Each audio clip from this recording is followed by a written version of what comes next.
No tere kõigile, Hõbekund siin, 25. aprill, lõunane aeg ja räägime natuke juttu jälle üle pika aja. Üks unts hõbedat hetkeseisuga 65 eurot, üks unts kulda hetkeseisuga 4016 eurot. Ja täna mõtlesin, et räägiks teile siis natuke inflatsioonist ja kõigest muust sellisest. Ja kuskilt peame pihta ju hakkama. Aga esmalt peame rääkima võib-olla nendele, kes veel ei tea, mis asi see inflatsioon on. Et kordame üle. Mis asi see inflatsioon siis on? Inflatsioon, lähme tegelikult täitsa algusesse. Kuna mul ei ole mingit ekraani kuskil lahti ega mitte midagi, siis ma täna räägin teile lihtsalt peast, nagu enamus videodeski. Aga ühesõnaga, oletame, et mingis riigis läks kõik pekki ja riik tahab alustada uuesti ning neil on vaja mingit raha või makseviisi. Tehakse uus raha. Nii. Ja öeldakse, nii palju raha on väärt nii palju. Ehk siis mingi teatud koguse raha eest on võimalik osta mingi teatud asi. Ja kõikidele asjadele pannakse hind. Nii. Näiteks 20 dollari eest saate omale paagi bentsu täis ja saate poest süüa ka ostetud. Nii, aga kuna üleval on vaja pidada sõjaväge, kuna on vaja maksta inimestele, vanuritele pensioneid, kuna on vaja teha teed korda, veesüsteemid, elekter linnadesse, kõik ehitada uusi maju, ärihooneid, kõiki asju, siis on vaja seda kõike kuidagi üleval pidada.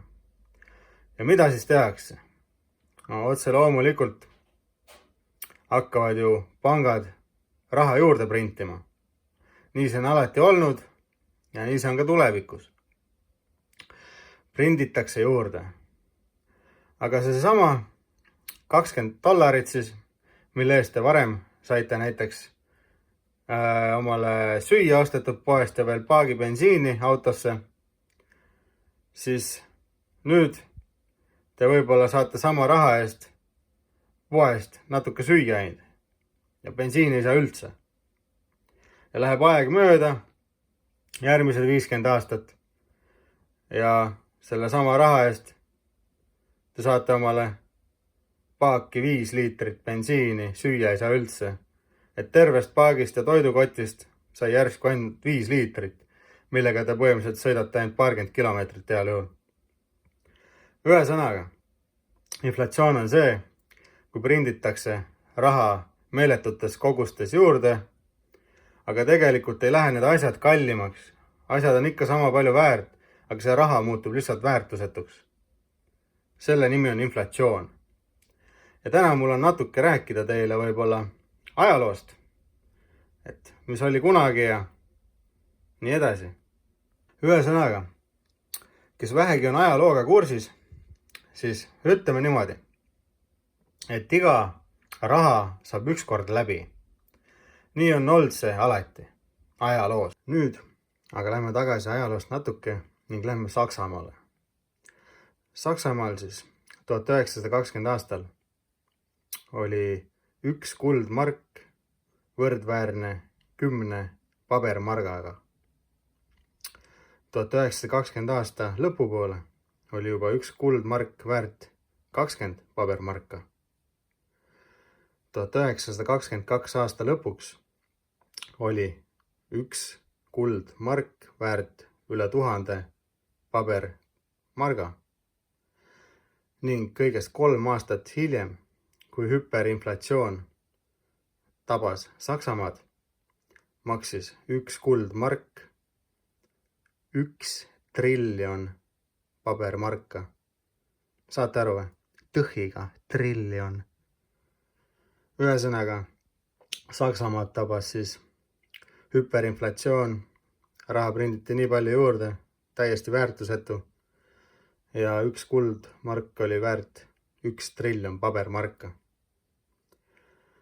Väga retsika. Ja kui näiteks võtta USA arvesse, siis 1920 aastal maksis 1 unts kulda 20 Ameerika dollarit.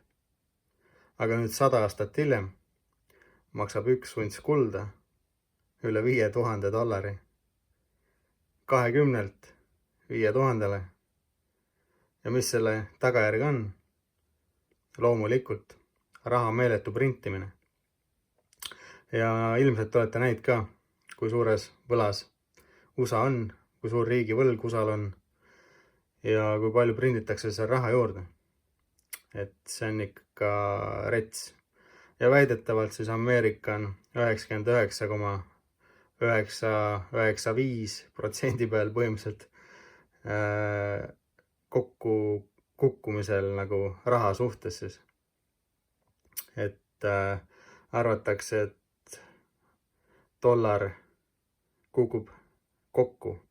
Keegi ei tea siis kuna, kas 2026, 7, 8, 9, 30. Keegi täpselt ei tea, aga vaikselt siis igastahes arvatakse, et see juhtub, kuna dollar on juba üle 100 aasta kasutusel olnud, aga tavaliselt pole ükski paberraha üle 100 aasta kestnud. Mida on näha tavaliselt enne seda, kui süsteem hakkab kokku kukkuma?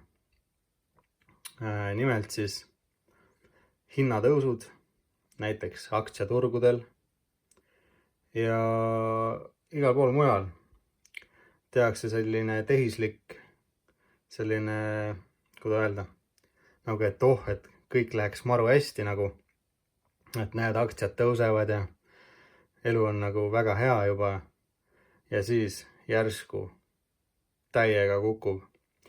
Ja kui ta kukub nii kiiresti, et lausa hüperinflatsioon tekib, siis hommikul saate võib-olla seal 100 dollariga omal paagi bensu, aga õhtuks maksab see võib-olla 5000 dollarit. Et sellised lood. Ja ega pangad lollid pole ja need maailma kõige rikkamad inimesed. Nemad teavad täpselt kuna ja mis toimub. Ehk siis, nendel on ammu seal tipus juba kõik maha müüdud.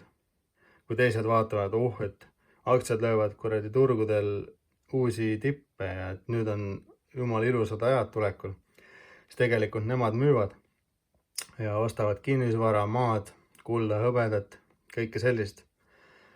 Ja see hetk, kui sina ostad seal juurde aktsiaid, loodad, et nüüd tulevad sul head ajad, siis tegelikult järgmine päev võib tabada sind krahh ja oled kogu varast ilma, mida sa eluaeg kogunud oled. Ja kes võidavad, on ikka need pangad ja rikkurid, kes teavad sellest. Aga sina oled usaldanud eluaeg oma riiki, maksnud makse, kogunud pangakontole mingit raha, mis muutub üleöö väärtusetuks. Ja sul ei ole mitte midagi enam. Jääd kõigest ilma. See on ajaloos nii alati olnud, see on ka edaspidi. Aga kuhu ma tahan jõuda on see, et kui see krahh ükskord tuleb, järgneb sellele selline asi, et inimesed ju hakkavad protestima, et pole raha, pole süüa, pole mitte midagi, et riik võtke ette midagi, vaata. Ja kuna rahvas ise palub seda, siis tegelikult riigil on juba plaan B ammu välja mõeldud. Ja see plaan B on ju tänapäeval meie digiraha, mis on tulekul varem või hiljem.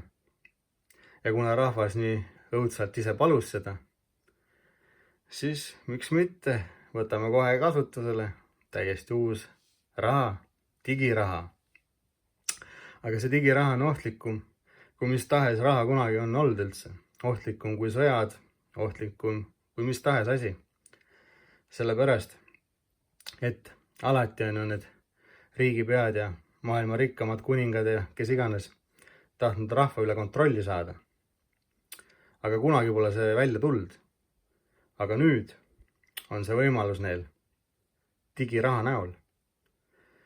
Sest kui kogu maailm muutub digitaalseks ja iga inimest saab kontrollida digirahaga, see tähendab seda, et nad näevad, kes sulle maksab palka, kuhu sa kulutad seda raha, millal sa kulutad seda raha ja kas sa üldse saad seda raha kulutada. Mõelge nüüd hoolikalt nendele sõnadele järgi. Nemad kontrollivad täielikult kõike. Nad võivad keerata iga kell su kraani kinni, nad võivad teha mis tahes. Ja sa ei saa mitte midagi teha. Sest ainus raha on digiraha.